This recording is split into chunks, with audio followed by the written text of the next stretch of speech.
Dear students, next topic പഠിക്കാനുള്ളത് properties of genetic material അല്ലെങ്കിൽ DNA versus RNA. ഇതിൽ നമുക്ക് DNAയും RNAയും കുറിച്ച് ഉള്ള പ്രത്യേകതകളും അതുപോലെ തന്നെ ജനിതക മെറ്റീരിയലിന് ഒരു ജെനറ്റിക് മെറ്റീരിയൽ DNA ആയാലും RNA ആയാലും അതിന് വേണ്ട പ്രോപ്പർട്ടീസ് എന്തൊക്കെയാണ് ഇത് ആണ് ഈ വീഡിയോയിൽ പറഞ്ഞിരിക്കുന്നത്. പ്രോപ്പർട്ടീസ് ഓഫ് ജെനറ്റിക് മെറ്റീരിയൽ എന്താണ് ഒരു ജെനറ്റിക് മെറ്റീരിയലിന് വേണ്ട പ്രോപ്പർട്ടീസ്, നമുക്ക് പ്രധാനമായിട്ട് എന്തൊക്കെയാണെന്ന് നമ്മൾ പറയാം. അതിന് മുന്നേ കഴിഞ്ഞ വീഡിയോയിൽ നമ്മൾ ഹെർഷേ ചേസ് എക്സ്പെരിമെൻറ്റിനെ കുറിച്ച് പറഞ്ഞിരുന്നു. എന്തായിരുന്നു Hershey Chase experiment? Alfred Hershey and Martha Chase അവരായിരുന്നു DNA ജെനറ്റിക് മെറ്റീരിയൽ ആണെന്ന് പ്രൂവ് ചെയ്തത്. ഇനി അടുത്ത നമ്മൾ പഠിക്കുന്നത് ജെനറ്റിക് മെറ്റീരിയൽ നമുക്കറിയാം DNA ഉണ്ട്, RNA ഉണ്ട്. ഈ RNA ആണ് നമ്മൾ അധികം കേട്ടിട്ടില്ലാത്തത് അല്ലേ? ചില വൈറസുകളിൽ മാത്രമേ ഉള്ളൂ RNA ജെനറ്റിക് മെറ്റീരിയലായിട്ട് ഉള്ളത്. In some viruses RNA is the genetic material. എന്നാൽ എല്ലാ വൈറസിലോട്ട് ഇല്ലതാനും. അതാണ് RNAയുടെ ഒരു പ്രത്യേകത. കുറച്ച് ഉദാഹരണങ്ങളാണ് പറഞ്ഞിരിക്കുന്നത്. In some viruses RNA is the genetic material. Example പറഞ്ഞിരിക്കുന്നത് നിങ്ങൾ കേട്ടിട്ടുണ്ടായിരിക്കും, ടുബാക്കോ മൊസൈക്ക് വൈറസ്. ഇതൊരു വൈറസാണ്, പ്ലാന്റ്സിനെ അഫക്റ്റ് ചെയ്യുന്ന ഒരു വൈറസാണ് ടുബാക്കോ മൊസൈക്ക് വൈറസ്. ഈ വൈറസിൽ the genetic material is RNA. ഒരു ഉദാഹരണം പറഞ്ഞിരിക്കുന്നതേ ഉള്ളൂ. അതുപോലെ മറ്റ് ഒരു വൈറസാണ് QB ബാക്ടീരിയോഫേജ് എന്ന് പറയുന്ന വൈറസ്. ഈ വൈറസിലും the genetic material is RNA. അതായത് എസ്റ്ററീഷ്യ വൈറസ് QB എന്ന് പറയുന്നതാണ് ഇത്. Is a single stranded RNA bacteriophage. ഒറ്റ സ്ട്രാൻഡുള്ള RNA ആണ് ഈ കാണിച്ചിരിക്കുന്നത്. ഈ RNA ഉള്ള ഒരു വൈറസാണ്. Bacteriophage means virus which infects Escherichia coli bacteria. ഈ കോളൈന്ന് നമ്മൾ കേട്ടിട്ടുണ്ടല്ലോ, അതാണ് ഈ കോളൈ ബാക്ടീരിയകളെ ഇൻഫെക്റ്റ് ചെയ്യുന്ന ഒരു തരം വൈറസാണ് ഈ QB ബാക്ടീരിയോഫേജ് എന്നോ അല്ലെങ്കിൽ എസ്റ്ററീഷ്യ വൈറസ് QB എന്നും ഇതിന് പേരുണ്ട്. ഒരു ഉദാഹരണം, രണ്ടാമതൊരു ഉദാഹരണം പറഞ്ഞേക്കുന്നതേ ഉള്ളൂ. അപ്പോൾ വൈറസുകളിലും കൂടുതലും വൈറസുകളിലാണ് നമുക്ക് RNA ജെനറ്റിക് മെറ്റീരിയലായിട്ട് കാണുന്നത്. ഇനിയും എന്തൊക്കെയാണ് ഒരു ജെനറ്റിക് മെറ്റീരിയലിന് വേണ്ട ക്യാരക്ടേഴ്സ് എന്നാണ് പറഞ്ഞത്.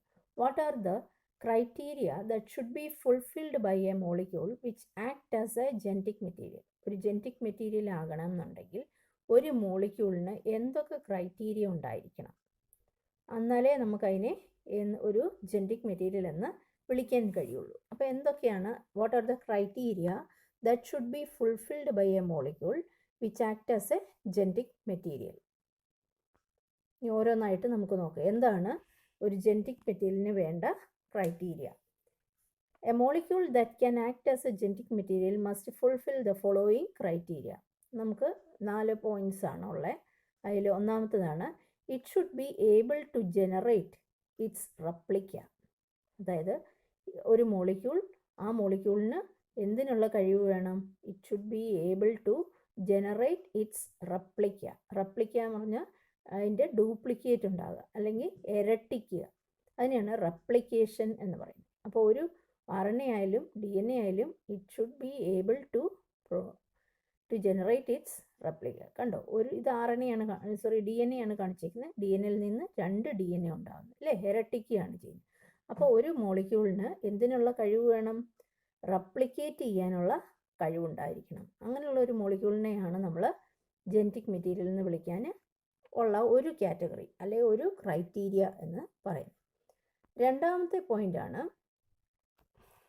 It should chemically and structurally be stable. അതെങ്ങനെയായിരിക്കണം?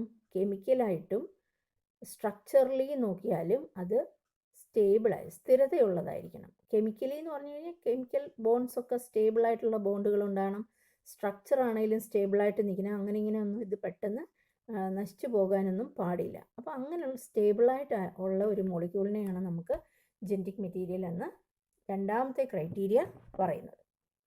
Next, മൂന്നാമത്തത്, it should provide the scope four slow changes, that is mutation, that are required four evolution.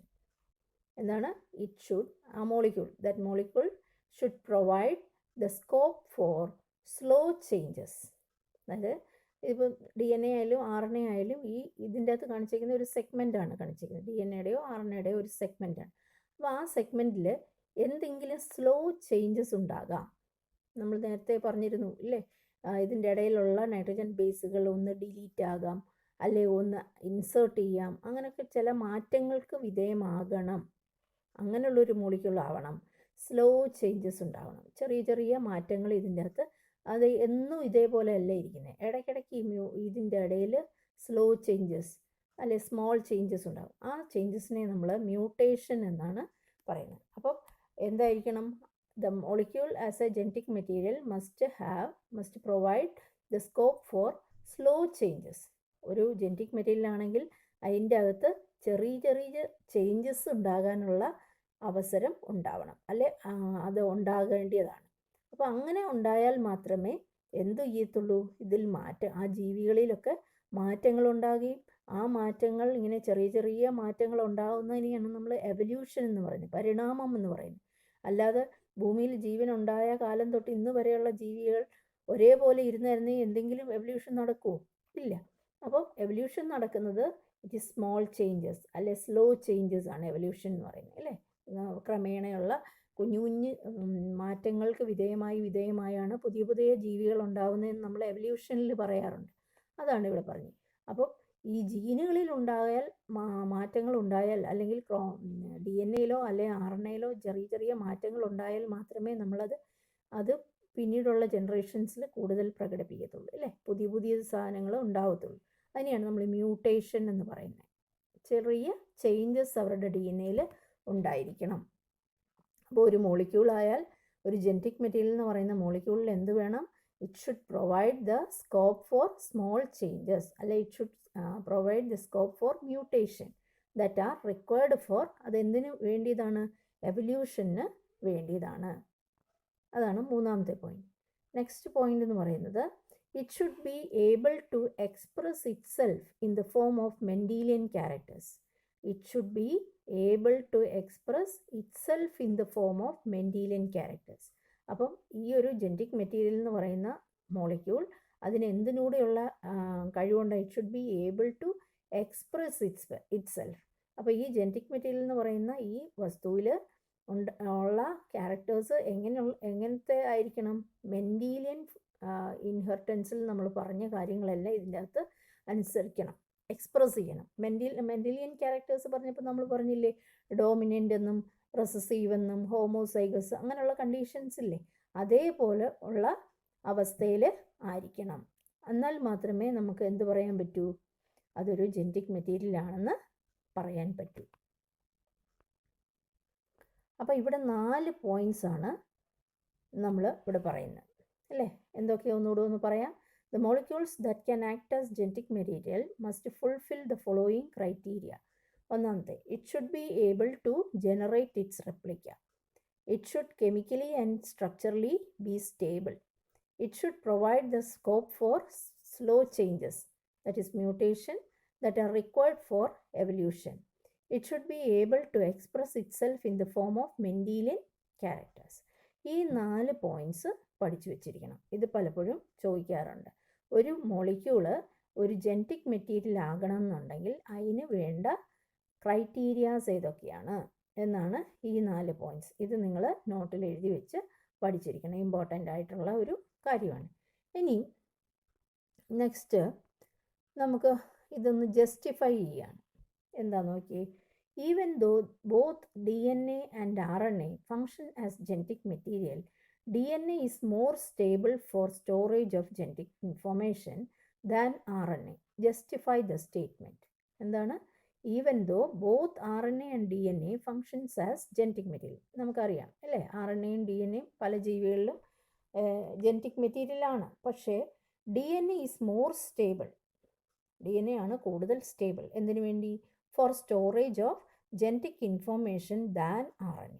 RNA-ക്കാട്ടിൽ DNA ആണ് കുറച്ചുകൂടെ സ്റ്റേബിളായിട്ടുള്ളതും അതാണ് നമുക്ക് കുറച്ചുകൂടി നല്ലത്. കാരണം സ്റ്റോറേജ് ജനറ്റിക് ഇൻഫോർമേഷനൊക്കെ സ്റ്റോർ ചെയ്യാൻ RNA-ക്കാട്ടി മെച്ചപ്പെട്ടത് ആരാണ്?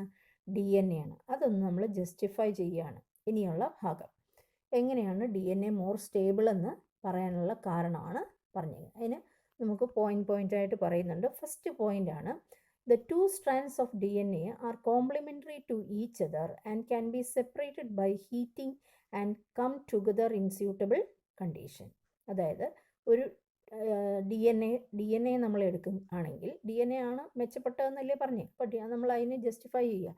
അപ്പോൾ DNA നമുക്കറിയാം ഡബിൾ സ്റ്റാൻഡേർഡ് ആണ്. ഈ ഡബിൾ സ്റ്റാൻഡേർഡ് DNA നമുക്കറിയാം ഇവിടെ ഒരു സ്ട്രാൻഡ് മറ്റേ സ്ട്രാൻഡിന് കോംപ്ലിമെൻ്ററി ആണ് അല്ലേ.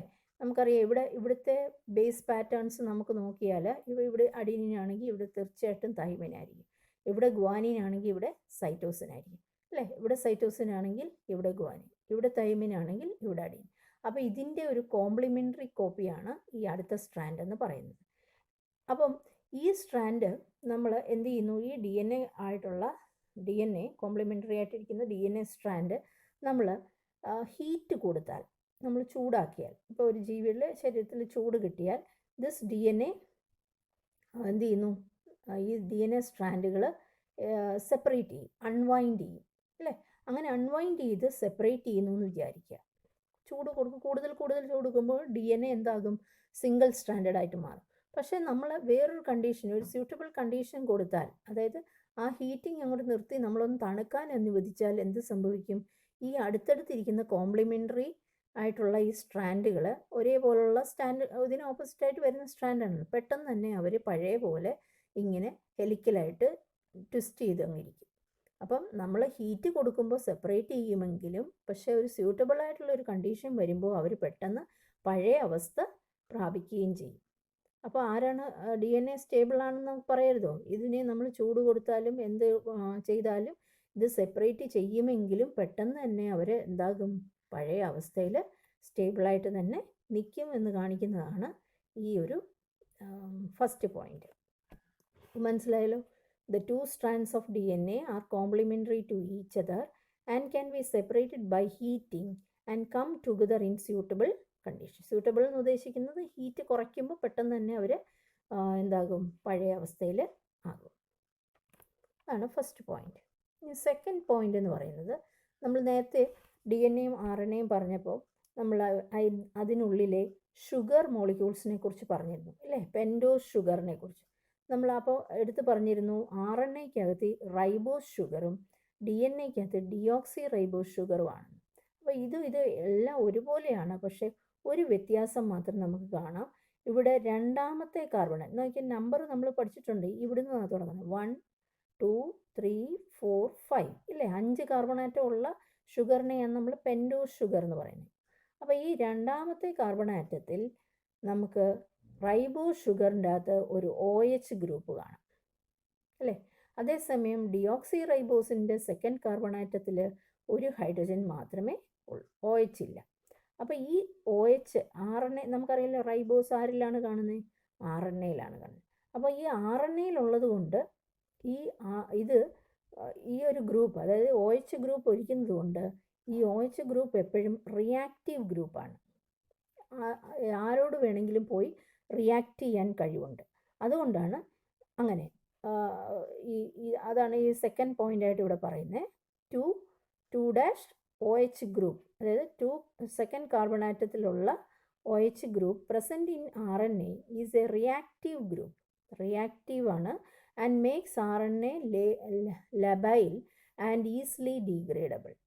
അപ്പം RNA എന്തുകൊണ്ടാണ് കൂടുതൽ ലബൈൽ ആൻഡ് ഈസിലി ഡീഗ്രേഡബിൾ എന്ന് പറഞ്ഞു കഴിഞ്ഞാൽ അത് എല്ലാവരോടും പോയി റിയാക്ട് ചെയ്ത് പെട്ടെന്ന് തന്നെ അങ്ങ് ഡീഗ്രേഡ് ചെയ്ത് പോകാൻ സാധ്യതയുണ്ട്. അല്ലെ അത് ആരോടും പോയി കൂട്ടുകയാണെങ്കിൽ അവർ റിയാക്ട് ചെയ്യും. അതുകൊണ്ടാണ് ഇതിനെ, അതായത് RNA എന്ന് പറയുന്നത് ലെസ് സ്റ്റേബിൾ ആണെന്ന് പറയാൻ കാര്യം അല്ലേ. അപ്പോൾ അതേസമയം DNA-യുടെ കാര്യത്തിൽ നമ്മൾ പറയുമ്പോൾ ഈ സെക്കൻഡ് കാർബൺ ആറ്റത്തിൽ OH ഗ്രൂപ്പ് ഇല്ലാത്തത് കൊണ്ട് ഇത് നല്ല സ്റ്റേബിളായിട്ടും ലെസ് റിയാക്റ്റീവായിട്ടും നിൽക്കും.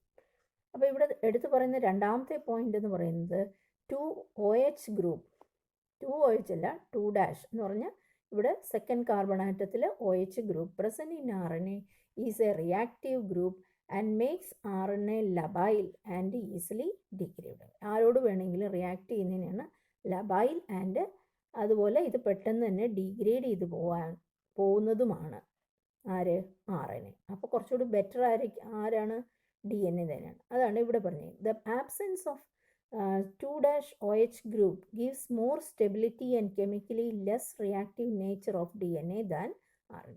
ഇവിടെ OH ഗ്രൂപ്പ് ഇല്ലാത്തത് കാരണം ഇത് ആരുമായിട്ട് പോയി റിയാക്ട് ചെയ്യത്തുമില്ല, ഇത് കുറച്ചുകൂടി സ്റ്റേബിളായിട്ട് നിൽക്കുകയും ചെയ്യും. ആര്?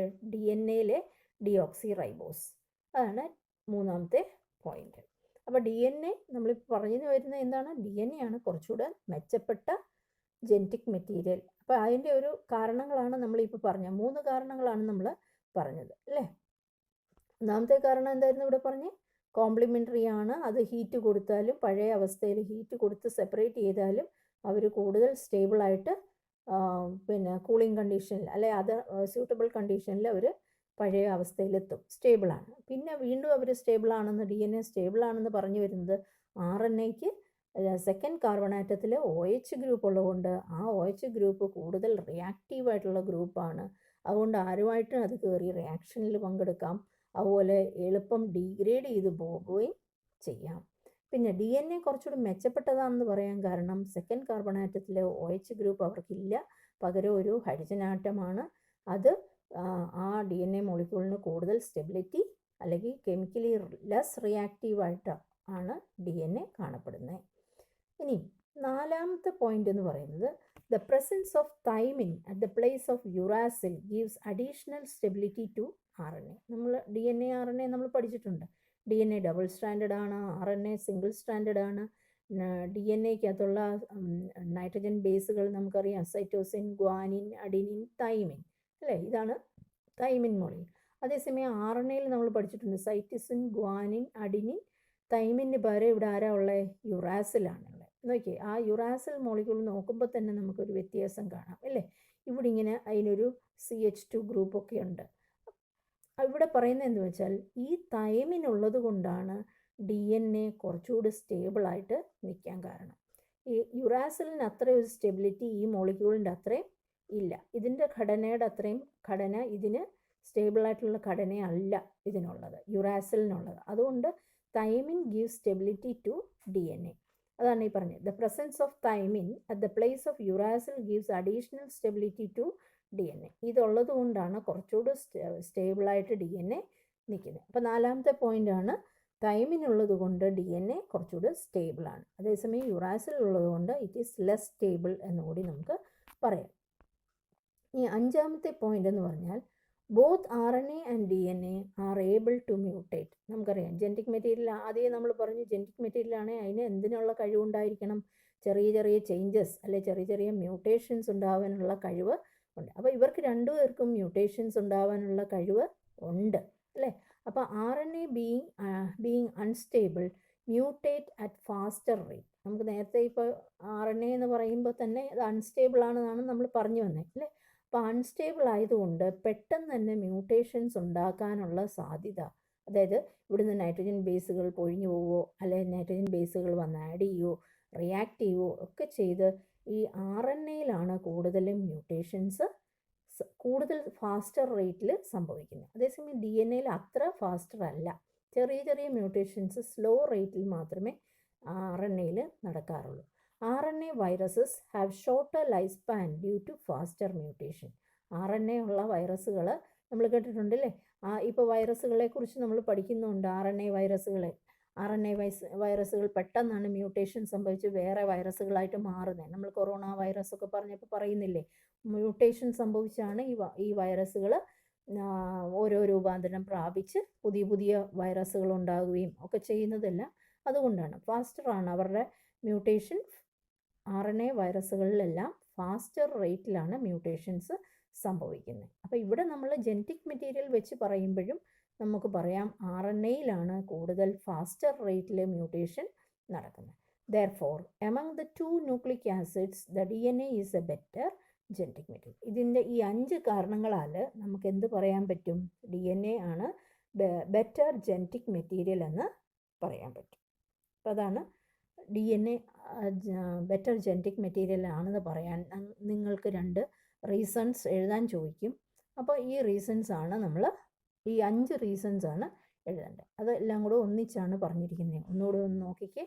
The two strands of DNA are complementary to each other and can be separated by heating and come together in suitable condition. പിന്നെ നിങ്ങൾ ഇവിടെ എഴുതിയാൽ മതി DNA കോംപ്ലിമെൻ്ററി ആയതുകൊണ്ട് they can soon get together, അല്ലേ? Come together in suitable condition. അവരെ നമ്മൾ heat കൊടുത്താലോ എന്ത് കൊടുത്താലോ ആ DNA സ്ട്രാൻഡുകൾ സെപ്പറേറ്റ് ചെയ്താലും പഴയപടി പെട്ടെന്ന് ആവുകയും ചെയ്യും. അത് പെട്ടെന്നൊന്നും ഹീറ്റിലൊന്നും നശിച്ച് പോകുന്നില്ല എന്നുള്ളതാണ് ഇവിടെ പറഞ്ഞത്.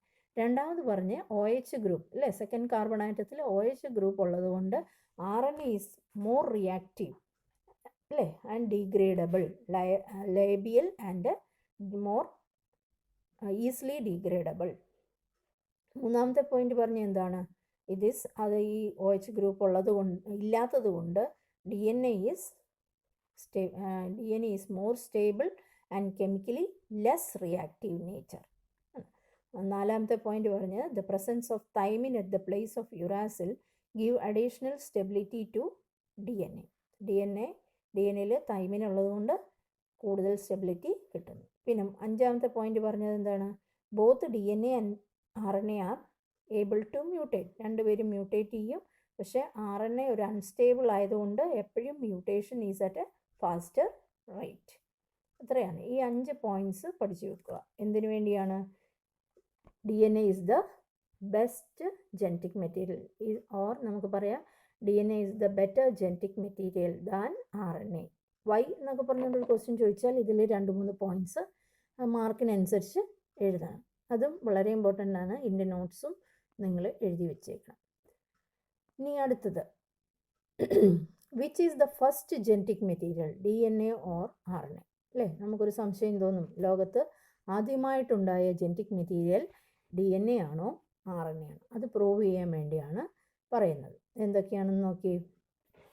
RNA was the first genetic material. അപ്പോൾ ആരാണ് ജെനറ്റിക് മെറ്റീരിയൽ? ആദ്യമായിട്ടുണ്ടായ ജെനറ്റിക് മെറ്റീരിയൽ എന്ന് പറയുന്നത് RNA ആണ്. അത് ഓർത്തിരിക്കുക. There is now enough evidence to suggest that essential life processes such as metabolism, translation, splicing, etc. evolved around RNA. നമ്മൾ ഇന്ന് നമുക്ക് ധാരാളം തെളിവുകളുണ്ട്. അതായത് RNA തന്നെയാണ്. RNA നമ്മുടെ പല ലൈഫ് പ്രോസസ്സുകളിൽ, അതായത് നമ്മുടെ ശരീരത്തിൽ നടക്കുന്ന ജീവൽ പ്രവർത്തനങ്ങളിലൊക്കെ ഈ RNA കൂടുതൽ നമ്മുടെ ഓരോ പ്രോസസ്സിനും വേണ്ടി RNA കൂടുതൽ ഓരോ കാര്യങ്ങൾക്കും പങ്കെടുക്കുന്നുണ്ട്. ഒത്തിരി റിയാക്ഷനുകളിലും ഒക്കെ RNAക്ക് നല്ല ഒരു ഇൻവോൾവ്മെൻറ്റ് ഉണ്ട്. അപ്പോൾ അതായത് എക്സാമ്പിൾസ് പറഞ്ഞിരിക്കുന്ന മെറ്റബോളിസത്തിൻ്റെ കാര്യത്തിൽ, അതുപോലെ തന്നെ ട്രാൻസ്ലേഷൻ, അതായത് പലതരം പ്രോട്ടീനുകൾ നിർമ്മിക്കുന്നതിൻ്റെ ഒരു വലിയ പങ്ക് വഹിക്കുന്നത് ആരാണ്? RNA. അതുപോലെ സ്പ്ലൈസിങ് എന്ന് പറഞ്ഞാൽ DNA സെഗ്മെൻറ്റുകൾ മുറിയുന്ന പ്രോസസ്സ്, അല്ലെങ്കിൽ RNA സെഗ്മെൻറ്റ്സ് മുറിയുന്ന, അത് നമുക്ക് സ്പ്ലൈസിങ് പിന്നീട് പറയാം. ഇവോൾഡ് അറൗണ്ട്, ഇതൊക്കെ നമ്മൾ എടുത്ത് നോക്കിയാൽ അത് മെറ്റബോളിസം, ട്രാൻസ്ലേഷൻ, സ്പ്ലൈസിങ് പോലുള്ള ലൈഫ് പ്രോസസ്സുകളിലെല്ലാം ആരുമായിട്ട് ബന്ധപ്പെട്ടതാണ്? RNA ആണ് അവിടെ പ്രധാന ആൾ. അപ്പോൾ അതിൽ നിന്ന് നമുക്ക് മനസ്സിലാക്കാൻ കഴിയുന്നത് RNA ആയിരുന്നു ആദ്യമുണ്ടായ ജെനറ്റിക് മെറ്റീരിയൽ എന്ന് പറയും. ഇനി RNA is essential for various life process. അതാണ് ഇപ്പം നമ്മൾ പറഞ്ഞത്. It acts as genetic material as well as catalyst in some important biochemical reactions in living system. അതായത് പല ജീവികളിലും ജെനറ്റിക് മെറ്റീരിയൽ, നമ്മൾ നേരത്തെ പറഞ്ഞു വൈറസുകളിൽ ജെനറ്റിക് മെറ്റീരിയലായിട്ട് RNA ഉണ്ട്. പിന്നെ അല്ലാതെ നമ്മളിലൊക്കെ, അതായത് നമ്മൾ എന്ന് പറയുമ്പോൾ ഹയർ ആനിമൽസിലൊക്കെ വരുമ്പോൾ അതൊരു കാറ്റലിസ്റ്റ് ആയിട്ട് പ്രവർത്തിക്കും. പല ബയോകെമിക്കൽ റിയാക്ഷനുകളിലും ഈ RNA ഒരു കാറ്റലിസ്റ്റ് അല്ലെങ്കിൽ ഒരു എൻസൈമായിട്ടൊക്കെ പ്രവർത്തിക്കുന്നുണ്ട്. അങ്ങനെ ധാരാളം കെമിക്കൽ റിയാക്ഷൻസ് ലിവിങ് സിസ്റ്റത്തിൽ ആരുടെ സഹായത്താൽ നടക്കുന്നുണ്ട്? RNAയുടെ സഹായത്താൽ നടക്കുന്നുണ്ട്. അപ്പം അതിൽ നിന്ന് നമുക്ക് മനസ്സിലാകുന്ന RNA ആയിരിക്കും genetic material. But RNA being A catalyst was reactive and hence unstable. നേരത്തെയും നമ്മൾ പറഞ്ഞു RNAക്ക് ഒരു OH ഗ്രൂപ്പ് ഉള്ളത് കൊണ്ട് അതെപ്പോഴും ആരോടും പോയി റിയാക്ട് ചെയ്യും, അല്ലെങ്കിൽ ഒരു കാറ്റലിസ്റ്റായിട്ട് പ്രവർത്തിക്കും. അതുകൊണ്ട് RNA എങ്ങനെയാണ് എപ്പോഴും അൺസ്റ്റേബിൾ ആണെന്ന് നമ്മൾ പറഞ്ഞു. Therefore, DNA has evolved from RNA with chemical modification that make it more stable. അതിൽ നിന്ന് നമുക്ക് എന്ത് മനസ്സിലാക്കാം? DNA എവിടെ നിന്ന് ഉണ്ടായി വന്നതാണ്? RNAയിൽ നിന്നുണ്ടായി വന്നതാണ് അല്ലേ? ആദ്യകാലത്ത് RNA ഉള്ളായിരുന്നു. RNAയിൽ ചില കെമിക്കൽ മോഡിഫിക്കേഷൻസ്, പല രാസമാറ്റങ്ങളും ഉണ്ടായിട്ട് ആണ് RNA എന്ന് പറയുന്ന സിംഗിൾ സ്റ്റാൻഡേർഡ് ചേർന്നിട്ടാണ് DNA ഉണ്ടായതെന്നാണ് പറയുന്നത്. അപ്പോൾ നമുക്ക് ആരാണ് ഫസ്റ്റ് ജനറ്റിക് മെറ്റീരിയൽ എന്ന് ചോദിച്ചാൽ RNA ആണ്. മനസ്സിലായോ? അപ്പോൾ അത് നമ്മൾ അത് വൺ വേർഡ് ക്വസ്റ്റ്യൻ ആയിട്ട് മാത്രമേ നമ്മൾ ഫസ്റ്റ് ജനറ്റിക് മെറ്റീരിയൽ ആരാണ് എന്ന് ചോദിക്കത്ത് മാത്രമേ ഉള്ളൂ. ഇത്രയാണ്. ഇതിൽ നിന്ന് നമുക്ക് മൂന്ന് കാര്യങ്ങളാണ് നമ്മൾ പറഞ്ഞത്. ഒന്ന് പ്രോപ്പർട്ടീസ് ഓഫ് ജനറ്റിക് മെറ്റീരിയൽ, പിന്നെ RNAയും DNA ആരാണ് ബെറ്റർ ജനറ്റിക് മെറ്റീരിയൽ, പിന്നെ നമ്മൾ പറഞ്ഞു which is the first genetic material. ഈ മൂന്ന് കാര്യങ്ങൾ ഒന്ന് കേട്ട് നോക്കുക, എന്നിട്ട് നിങ്ങൾക്ക് നോട്ടും എഴുതി വെക്കുക.